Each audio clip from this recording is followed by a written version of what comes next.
এ ভাই, কি ভাই? আমি দেখ বলছি তোর শরীরে হ্যাঁ। রোগে কি করছে? আমার শরীরে কোনো রোগ নাই। কি তোর হ্যাঁ কইলাম। পোকা তোর শরীরের মধ্যে আমার আমার কিল ফিলাইতাছে। আমার শরীরে কোনো পোকা নাই। তোকে এখন কিছু জানতে হবে। ও বুঝেছি, তোকে প্রেম রোগে ধরেছে।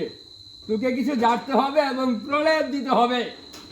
হ্যাঁ, কুইছার মার পেছনি, তার উপর শিবঙ্গিনী, কুইছার মাথায় দিয়া পাও, মনে মনে কয়া যাও। যদি না কও হাঁচা কথা, তবে খাইবা 14 গোষ্ঠীর মাথা। হো হো হো। এখন প্রলেপের ব্যবস্থা করছিস তো? আচ্ছা আচ্ছা। হ্যাঁ, হ্যাঁ, হ্যাঁ, হ্যাঁ, হ্যাঁ। এক ছটা কালা গরুর লাদা, হ্যাঁ। এই দেখছে? দেখছি। হ্যাঁ, আর 9.5 ছটা কাদা, হ্যাঁ। তার সঙ্গে 22